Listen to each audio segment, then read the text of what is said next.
Sometimes when we begin to question our faith or have doubts about our tradition, it can feel like we are wandering out into the desert.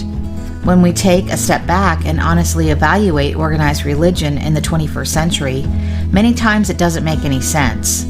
The more we cling to it and try to save it, the worse it becomes. In addition, widespread abuse, cover-ups, and victim shaming cause some of us to question whether it will ever be right again. The Desert Sanctuary was created by Karl and Laura Forehand. It consists of a podcast, a blog, along with Karl and Laura's writing. We're happy you're here. Welcome to the show.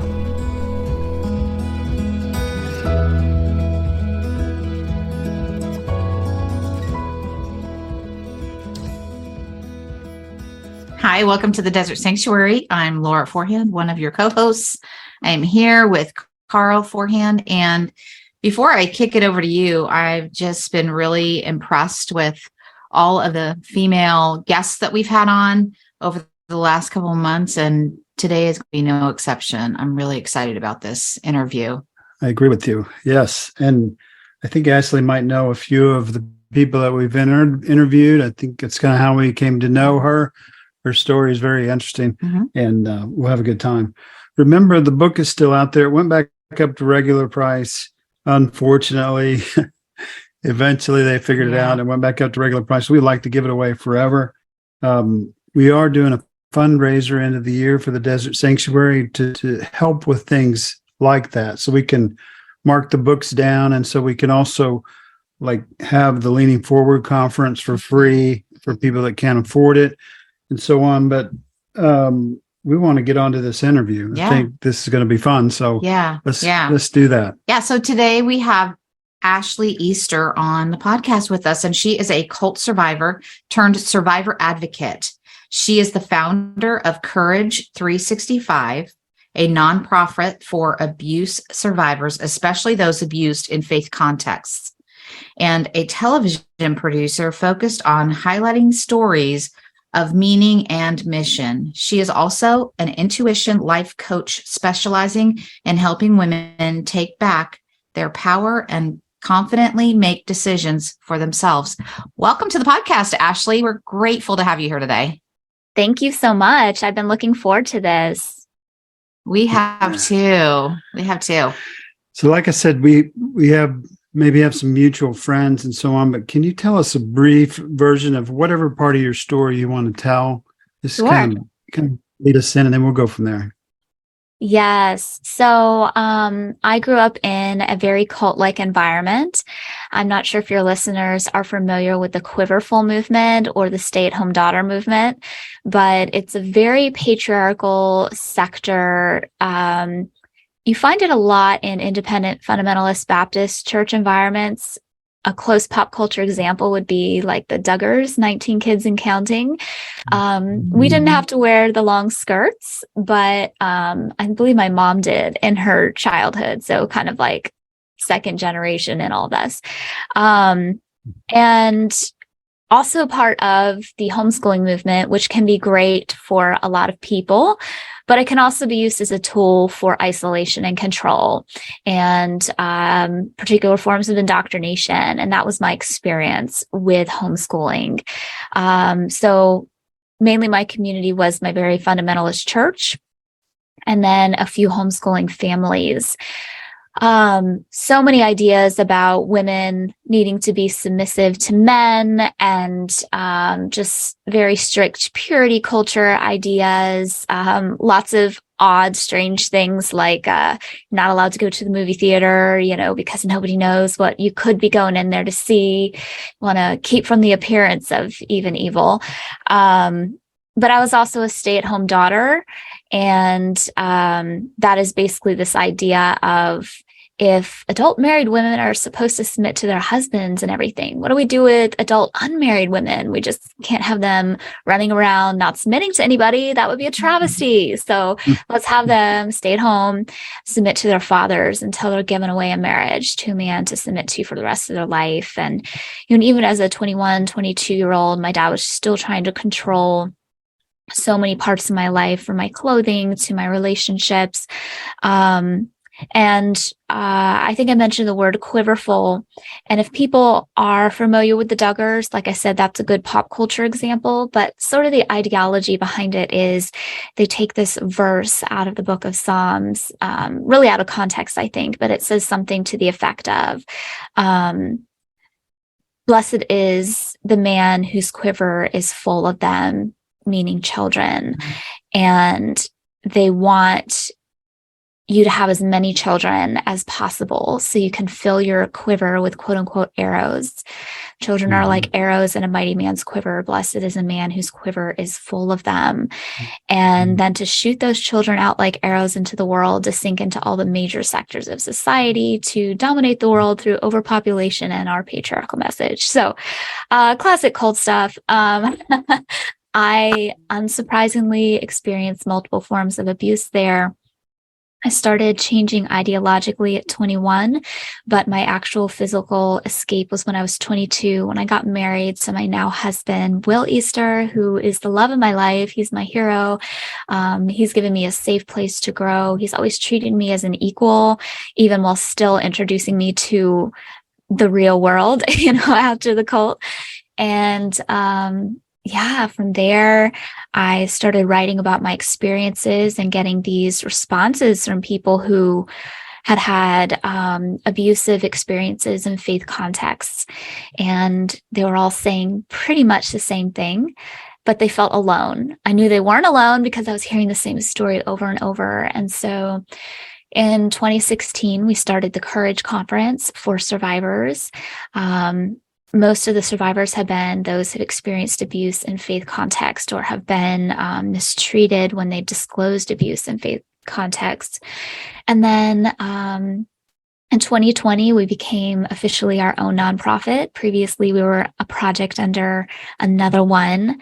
And now we do all kinds of things, whether it is giving out free resources, online peer support groups, yearly online 30 Days of Courage events. We've interviewed people like Leah Remini from Scientology and the Aftermath, some of the Bill Cosby and Harvey Weinstein survivors, like Sarah Ann Mast and Michelle Hard. And so our goal really is to show up for the survivor community. And we're not direct services in the respect that we don't do active escape plans. We refer out to that and we refer out for therapy, those types of things. But we are the educational piece. We are the piece that connects people together in community because that's where we all heal. So that's a little bit about my story. One kind of thing that I do on the side is I am an intuition coach. I teach people the science and practice of intuition, how to trust themselves, and how to distinguish between fear, trauma, ego, and that voice within that's really wise and there to keep you safe and successful. That's huge. That's huge because I think we talk a lot about that kind of in our circle, in our community, like we like to kind of say in the desert, we talk a lot about that inner knowing and trusting that. And in religion, you're encouraged not to, die to self and all those type of phrases that we hear. Yeah. So I had a quick question about your story that you just told us. Was your husband was he part of your religious sect or religious? No. No, he was not. He grew up Southern Baptist, so very conservative, but we would have seen the Southern Baptists as the liberals. And in fact, when I was introduced to him, definitely funny because we know we were Southern Baptists there for a while. So that's funny that you say that. Anyway, go ahead. I'm sorry. I didn't mean to interrupt. No. I remember when I first started dating him, I was like, well, he seems like a really good person, but he reads the NIV version of the Bible, and that's like a lesser version, and maybe he could grow in his walk with the Lord. I'm totally judging his Bible version, but looking back, like super conservative, but just not in a cult. Yeah. Right. So I always say people that have come through trauma and people that have come through situations like cult-like experiences and have emerged from it, I always say those are some of the wisest people. So I want to ask for your wisdom in a lot of the questions I ask. And is like that's a funny comparison, your brand to the Southern Baptist, because I was a Southern Baptist pastor, and I always tell them I'm not the preacher, I'm not the Baptist preacher, I'm a preacher at the Baptist church. And so I think always trying to get out of it. But do you think, you mentioned you identified where you come from as a cult. Do you think all religion is cult, at least cult-like? I was going to ask that question too. Yeah. No, go ahead. Laura's. I took Laura's down, regular question. It's okay. Is in general, religion, does it foster cult-like behavior, or is it just a few? Is it just, or what are the characteristics that would make it that way, I guess? Sure. Well, that's a tricky question because there's a lot of different definitions that people use for cults. And basically, when you look at like a dictionary version definition of a cult, it's pretty much any not widely accepted group of people who follow a certain variety of beliefs. And, you could probably fit just about any group, religious or not, into some definition of a cult. But I don't think those definitions are particularly helpful. And I don't think that's what most people mean when they're talking about a cult. So when I talk about a cult, I'm talking about high control, high demand groups, religious or otherwise. And Stephen Hassan, he has written extensively. I believe he was in the Moonies cult a while back. And so he's written for years about cults and cult indoctrination and ways to get people out of cults, those types of things. But I think one of the most helpful tools for me that I learned from him is something called the BITE model, BITE.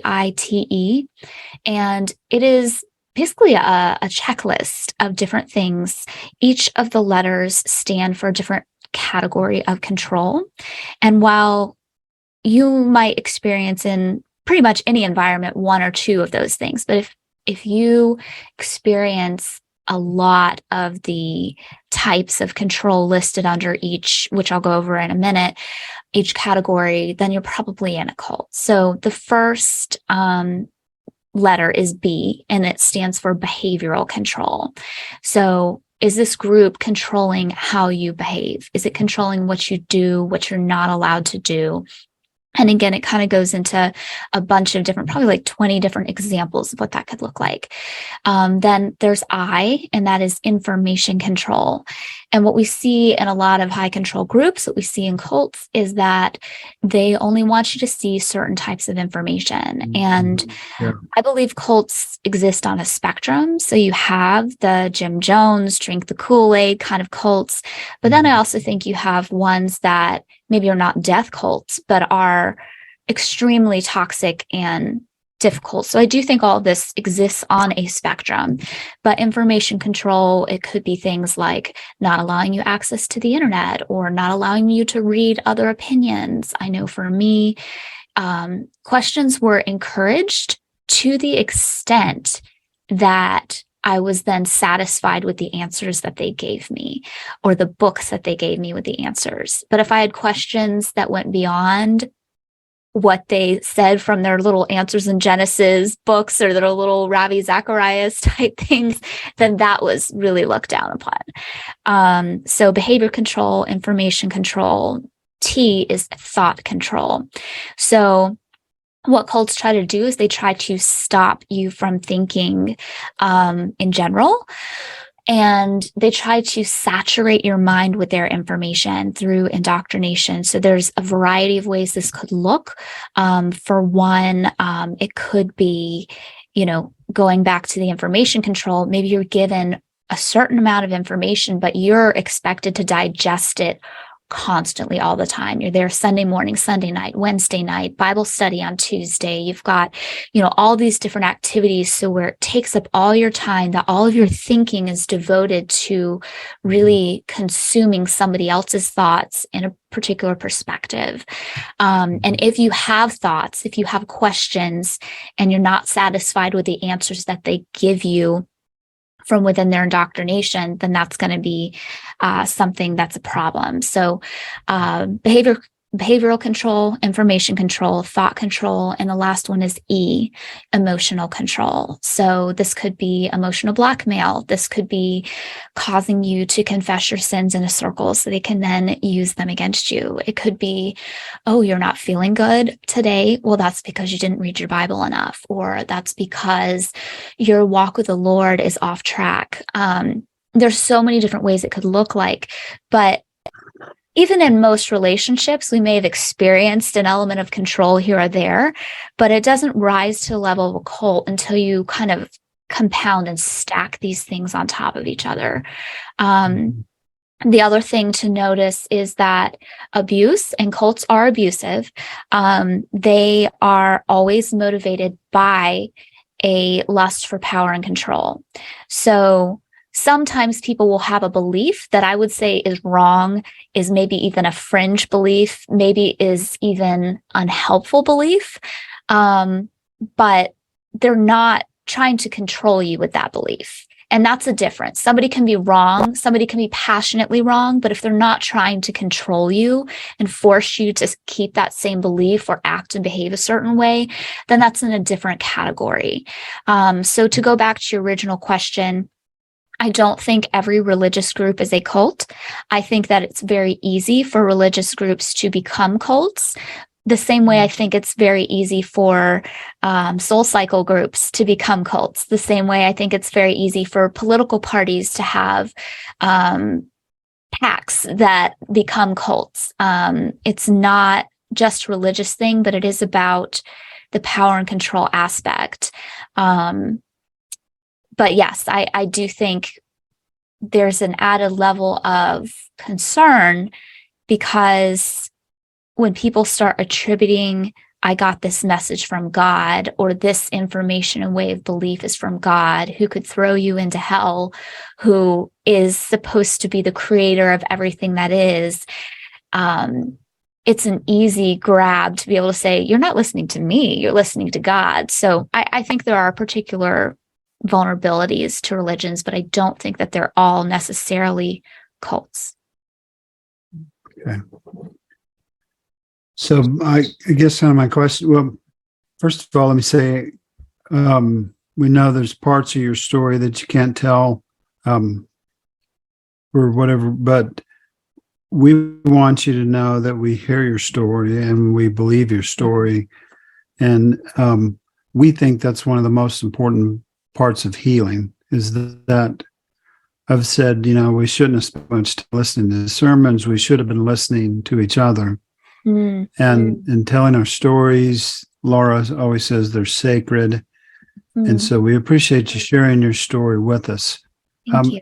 The question I want to ask is, how do you move away? I think someone encouraged us to take a year off, take a step back from what we're doing. And it's kind of like the fish standing on the beach. You see a different perspective. You're not swimming in the water, right? So you see a different perspective, and you start to ask questions and start to sort through it. What would be, your approach, your advice to someone who says, I may not be as deep, as what you were at one time, and it's not as severe as that, but it's still not healthy. It's still not, I'm not flourishing. I'm not growing. I'm not evolving. So what would be the steps? What would be some important things along the way to move in another direction? Right. Well, I think it is very important to start listening to yourself. And I think the only way to really be able to listen to yourself fully is to have some distance. And that distance, as you said, could be taking a year off and stepping away entirely. For me, that wasn't possible. For me, my distance had to be, okay, I'm locking myself in my room. Okay, I bought this crappy car, so now I have some wheels and I'm going to park in a parking lot and just be by myself, think my thoughts, allow myself to ask the questions that I've been afraid to ask of myself. Because what can happen, whether it's a high control cult type group, or even if it's just something that you've always believed because of your background, childhood, or whatever, if you continue in that environment, there's often these thought stopping techniques that they use, different cliches that come up to kind of shut things down. You know, for instance, if you have a question about human suffering and why does God allow people to suffer, and you bring that up in church, you're probably going to get some sort of an answer to the effect of, his ways are higher than our ways. He works in mysterious ways. And it's a thought-stopping cliche that really doesn't allow for further conversation and exploration. It doesn't answer the question, but it makes the conversation impossible to move forward with. So when you're alone, you finally have time to ask that question and nobody else is doing that. Now, you may be trained so well that you start having some thought-stopping cliches, but if you're actually trying to explore and discover and see where you stand, you're going to be more likely to recognize that, hey, this is the cliche I was given, but that doesn't really feel right. So let me explore, like, what does that cliche even mean? It really doesn't mean anything. It's not answering this question. So how can I get an answer to this question? Whether I'm talking about people leaving religious environments that are unhealthy or cults, questions is the biggest thing. Like I said, a lot of times questions will be allowed as long as you're asking them with the intent to get a pat answer from within the organization. Right. And if you accept that pat answer, they're going to be like, okay, fine. You know, and that's where they'll often say, like, we love questions, you know, you can ask us anything, and you can ask them anything as long as when they give you an answer, you're like, okay, I believe that. Yeah. So it's going to be important to get a little bit of distance, even if that's driving in your car, sitting alone for a couple hours and just thinking things through. It's going to be important for you to ask all the questions that are coming up and to really explore those.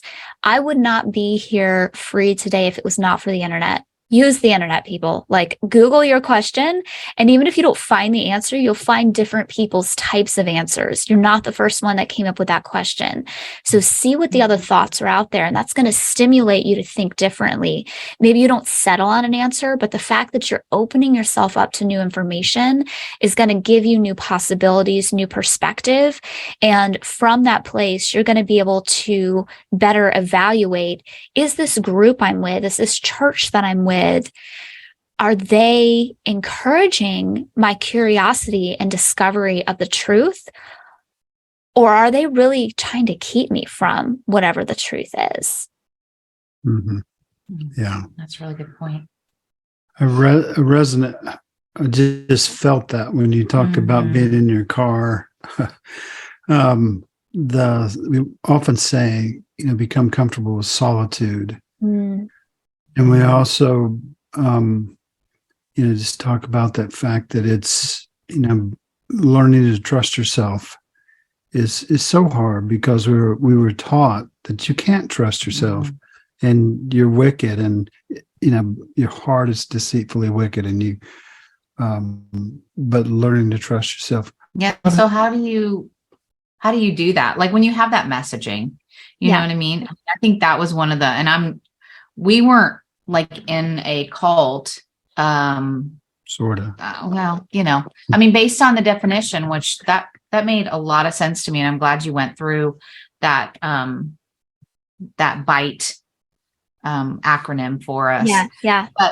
So like, I mean, I guess I'm just trying to picture, like, you in your car. How do you learn to trust yourself? What was your process of learning to trust yourself?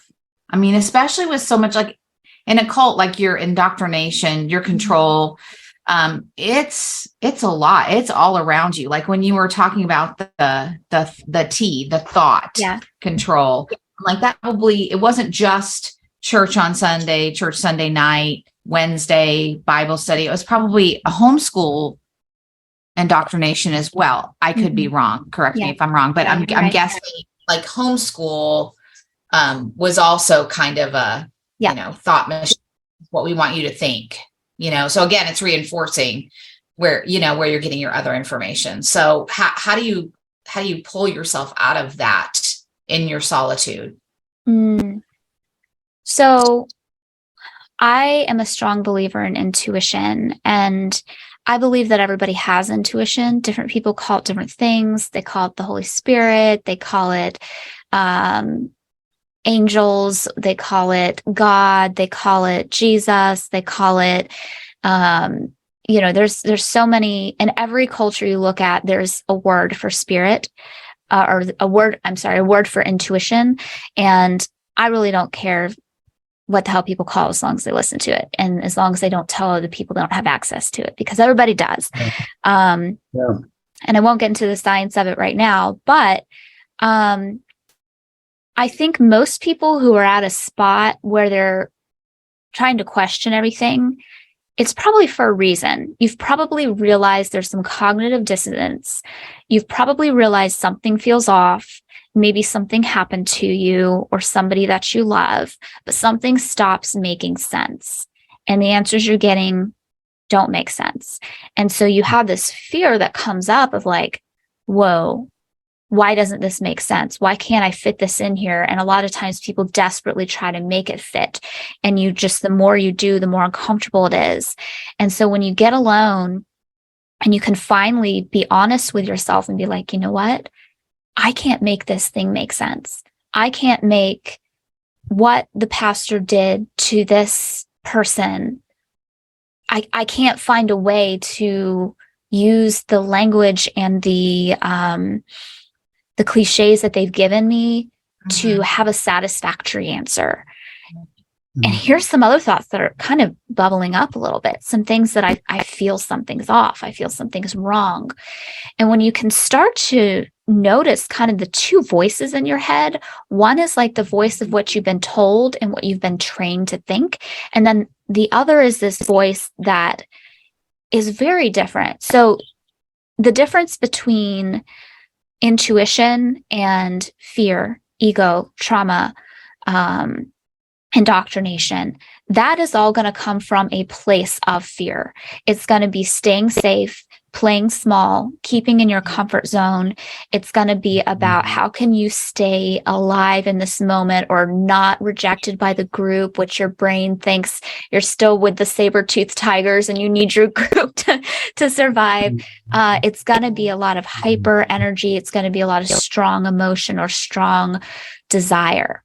Intuition is going to be calm, cool, clear, concise, emotionless. You may have emotions about what your intuition says, but it's not going to be emotional.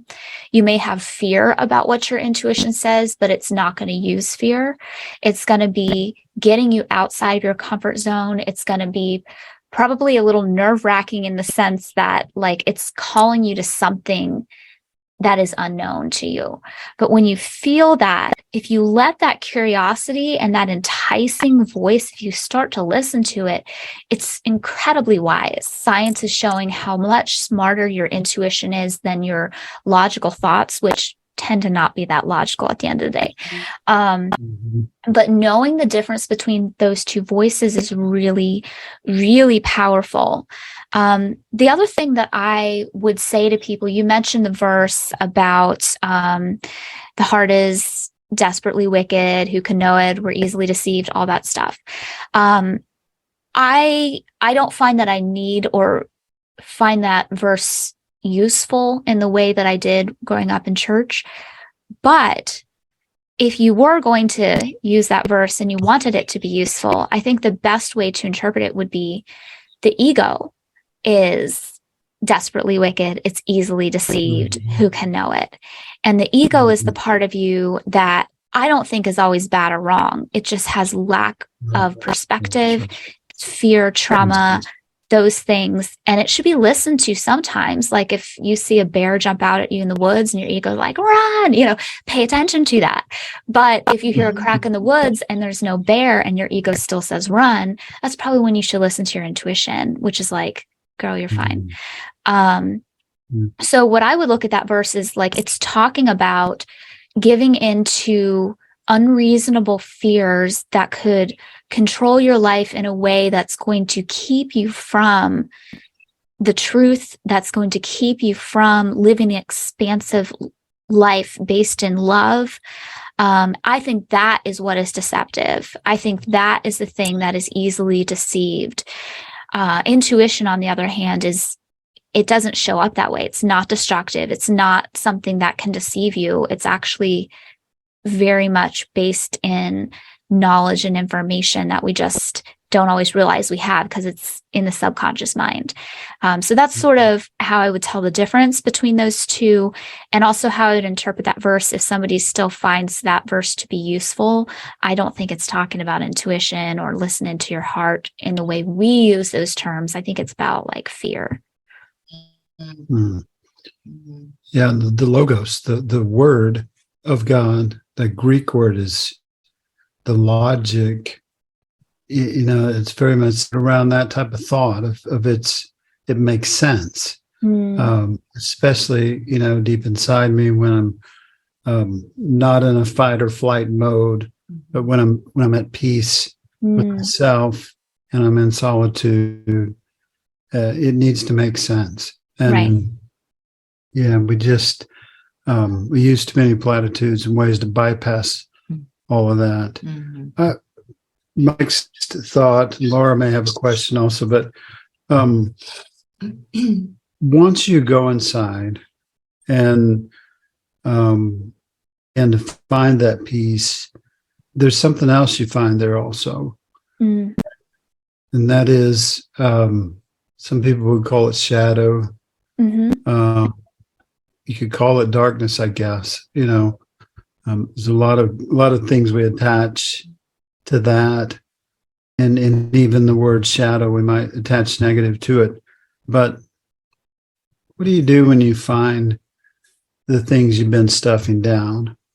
For me, it came out all at once. Once I began to heal, once I began to look inside, and to be still, it kind of came all at once in a reactive kind of shadow way. All this stuff was like a beach ball I've been pushing down for 20 years as a master.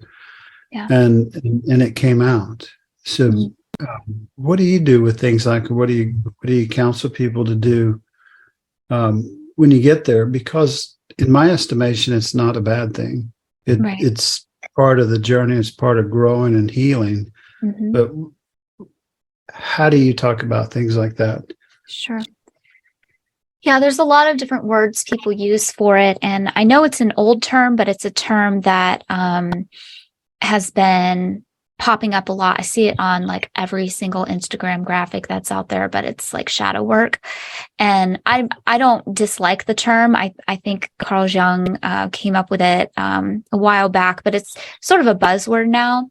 And it kind of cracks me up a little bit because all of a sudden everybody is a shadow work expert and they're coaching people on shadow work. And I'm like, guys, it's just trauma. And like, people have been working on trauma for years. This is just a new, sexier name. It's not even new, but it's like a revamp of sexier name.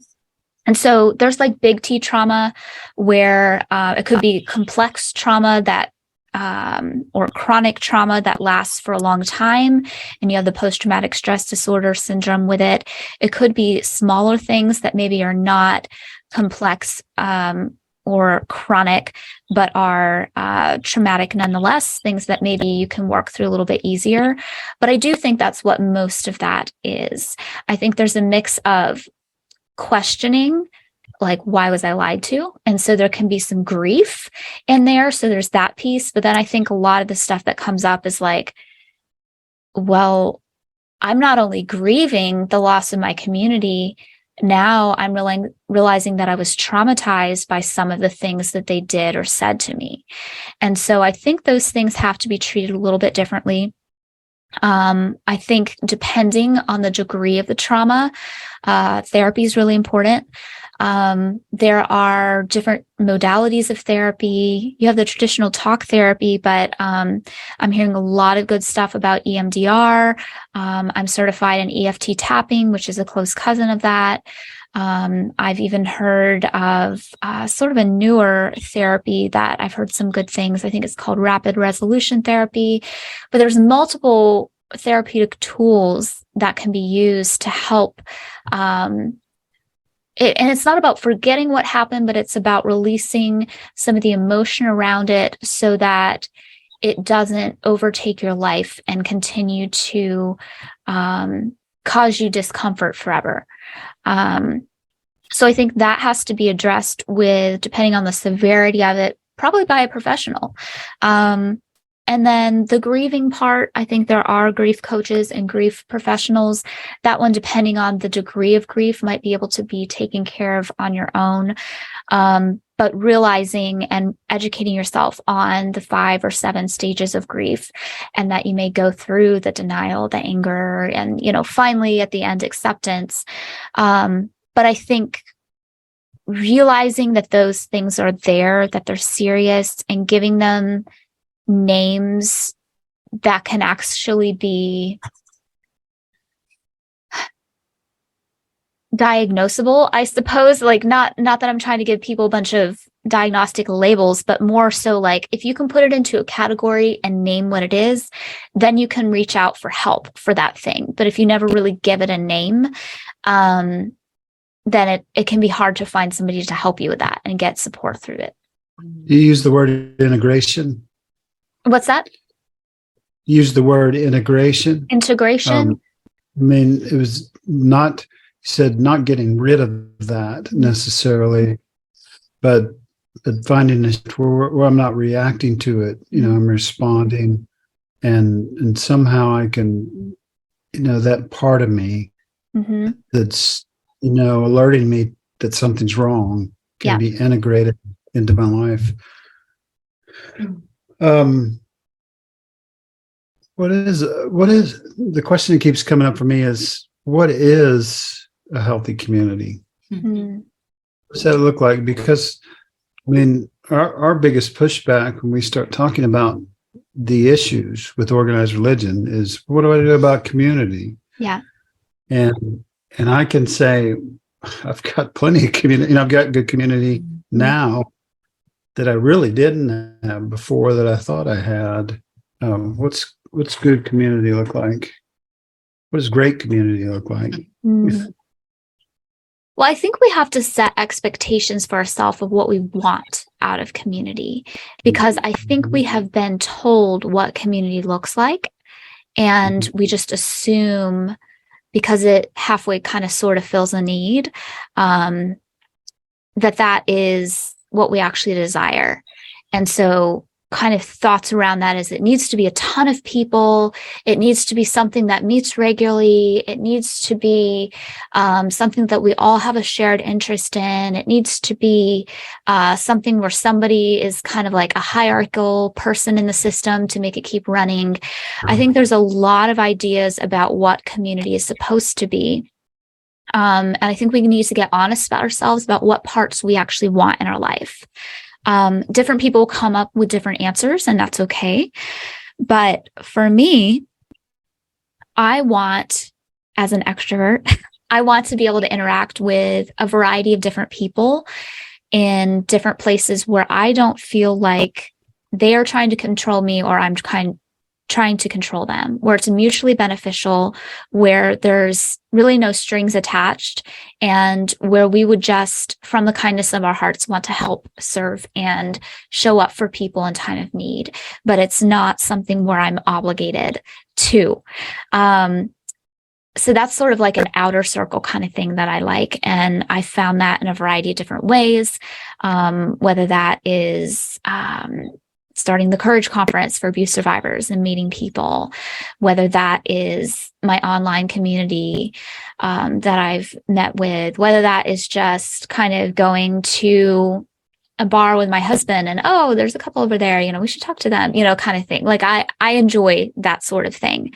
So the way you get that fix might be different. Some people might go to a yoga class, or it might be an interest group that people have, but I think it's important for it to be something where everybody is voluntarily there. Nobody is controlling another person, and that people are allowed to be themselves unless being themselves is harmful to somebody. But then I have something different. That's sort of my outer circle of community that just sort of is like my fun kind of interactive piece, because I like that. But people that I'm super close with, I only have a handful of those people in my life. And I was really taught to believe, kind of not overtly, but sort of just like brought into it, that everybody in the church should be like your family. And my family sucks. So, it's kind of like, that's not actually what you want in some cases. But also, like, it's a weird expectation to have 150 people in your church be your best friend. Like, that's just not, that doesn't make sense. And when we put expectation on relationships like that, you're just going to have disappointment. But what I do have is about 4 really close people in my life that I trust, and they have trusted me with things. We do have similar interests. It's not about a hierarchical thing. And the relationship started with trusting with a little bit, seeing how that went. That went well, trusting with a little more, until now we're fast friends and we tell each other anything. But it's not jumping in too quickly. It's not having the expectation that everybody's going to be my BFF. And there's no hierarchy involved. So I don't know if that really answers your question, but that's kind of how I process things for myself. Yeah. That's really good. I'm wondering if you could tell us a little bit, you mentioned it, about Courage 365. Yeah. Like I'm curious, like maybe how that started, where it came from, and then what your mission is, or what you're trying to accomplish through that. Sure. So we want to encourage survivors to live with courage every day. And we provide resources that I feel like were missing when I was first coming out with my abuse story and trying to figure out what to do. So we just created a resource called How to Find a Therapist. And it is a checklist of what to look for in a therapist, how to interview therapists. So you don't even go into the appointment before you know if this person's somebody you might want to work with. What kinds of modalities of therapy are out there? Like, that was not a compiled thing for me. And then in January, we're going to have a workshop that goes around it with the ebook. We have another thing that I'm really proud of. It's called Courage Cards, and it has an ebook. It has a video training that you can watch, but it talks about different ways to reduce trauma in the moment, panic, anxiety, and it teaches you how to do that. But then it comes with these flashcards you can print out. And so when you're like in a state of panic, nobody has time to think about what's a coping mechanism I can use, like that's just not where your mind is at. So you pull your cards out and you flip to one and you're like, oh, that one would feel good right now, or not this one. Let me flip to now. Oh, this one, let me give this a try. Or you give it to your partner and they can say, you know what, would it be helpful if we did this? So we create resources like that. We have the 30 Days of Courage, which we did in October, and we've had all kinds of amazing speakers come in. We're off season, but we will be into season 4. I can't even believe it. Season 4 of the Courage Conversation Show, which is a live stream video, then turned into a podcast that we have on Thursdays. So that'll start again next year. And then we have a resource list that is just like all of the different hotlines, all of the different types of abuse categories with different organizations and things you can reach out to for. But yeah, it's an educational place. And then it's a community place because we have our Facebook group. We have a text message list that people are on and can really receive support through there. For me, it has developed into a thing where it's like, we want to be preventive in educating, and then we want to be helpful in educating after something's happened and what to do.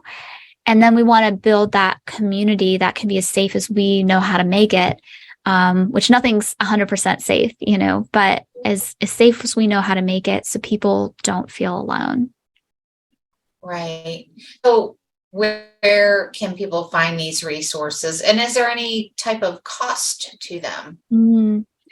Yeah, so you can go to our website, courage365.org, and you can click the Need Help tab for the list of resources. You can click the free tab that has all the free downloadable ebooks. Nothing costs anything. Now, it costs us, and so we're always looking for donors to help us continue the work. Same. But for the survivors, it is free. Our events are free. So all of it is on the website. Yes. One last thing I wanted to mention that I think people might enjoy, and this has been something that I have been surprised how much people have loved it, but it's our text message list. So every morning, Monday through Friday, we send out a text message on self-empowerment and courage. And the people who have signed up, they say that it is the thing that keeps them going in the morning. And I've had people switch cell phone plans, and they've reached back out and they're like, hey, my cell phone was off during the time it sent. Can you please give me, the last 2 text messages? I really need this. And if God forbid something happens in our schedule and a text message isn't sent out, I get all these messages of people, where's our text messages? We really are encouraged by this. This helps my day be better. And we've just found that it's been so supportive. That's also free. And all people have to do to join is text the word courage, just the word courage, to 917-809-7311. That's 917-809-7311. Just text the word courage, send it. You'll be added to the list. You won't get messages from other people. It's just from us. That's awesome. So the people that are in this community that you're talking about, are they mainly like high demand religion trauma survivors, or do you have people from just, religious trauma, or just kind of all types of trauma or difficulties in life? I would say that it's a very strong percentage of people with religious trauma. Some of that varies into the severity of it or the amount of control the group was in. So there's a variety there. We do have some other people, and it's open for this, for people who didn't receive religious trauma. And the thing about trauma and healing resources is it generally works no matter what your traumatic background was. But we do try to talk a lot about religious, spiritual trauma, because we know that's something that even a lot of therapists have not studied, how that languaging is different and how that kind of impacts people differently. Because it's one thing when you feel like you're being abused from your uncle. It's another thing when you feel like you're being abused from a priest who says that they speak on behalf of God. Like it's not negating any of the trauma, but it's a different way of processing what happened. I love the flashcard idea. I mean, because when you were saying that, I'm like, there are so many times that I'm in that, I like to call it, because I love brain research, and I'm in that limbic system, downstairs brain kind of mentality. And you're right. There's no way when you're there that you can pull some logic from your prefrontal cortex, So I love that idea. That's awesome. And those text messages, what a wonderful idea, just to I mean, we talk about encouraging each other. What a great way to, put courage in someone through those text messages. That's beautiful. Yeah. So the last part, we have a rapid fire. Are you up for that? I'm ready. So, give it to me.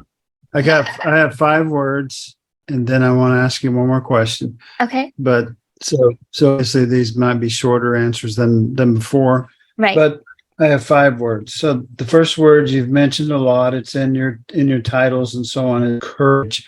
Make sure we clearly understand what courage is, why, how, what, just as quick as you can. Courage. I think courage is doing something despite the fear and the pain for yourself first and then for others. That's a great point. For yourself first. Second word, acceptance. You said it's the final stage of grief, is acceptance. Sometimes I see acceptance as, if I say it is what it is, sometimes that seems like bypassing to me. And then sometimes I think I understand it. But what's accept? What does that mean? To me, acceptance is not accepting that what happened to me was okay, but realizing that it did happen and that I am now in a place where I am receiving help and healing for that thing. And I'm no longer in denial. Good. Okay. That's good. The third word is presence. Why is presence important? I think presence is important because without the peace and stillness for a moment, it's very difficult for us to hear our intuition, which is there to keep us safe and give us success. And so without taking a pause from the voices without to listen to the voice within, we're just going to be continuing to repeat cycles and live in fear. Okay. 2 more. Authenticity.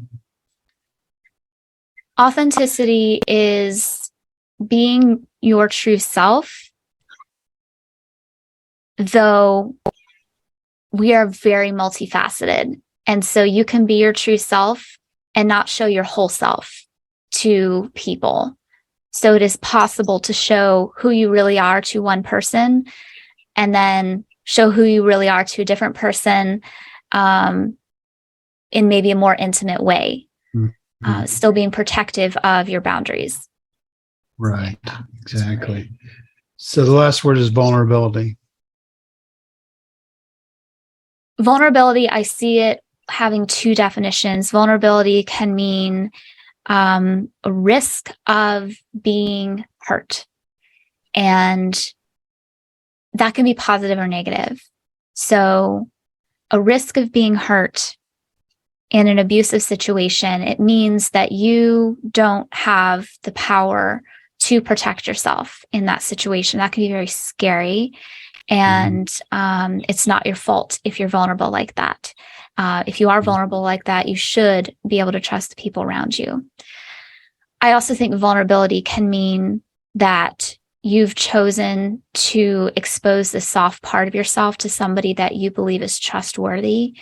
And when you expose that soft part of yourself, it is met with also vulnerability, safe vulnerability. And I think that can be a beautiful thing. That almost made me cry. The last question we usually ask people is, if you had a billboard, and sometimes it seems like an unfair question, but if you had a billboard that the whole world could see, what would you write on your billboard? Oh gosh, that's a really good one. I would say trust your gut. Yeah. It's good. It never lies. Yeah, right. Ashley Easter, ladies and gentlemen, thank you so much for being with us. There have been times during this conversation where I could feel what you were saying very deeply. And that's what I love most about having these types of conversation, Laura and I are introverts.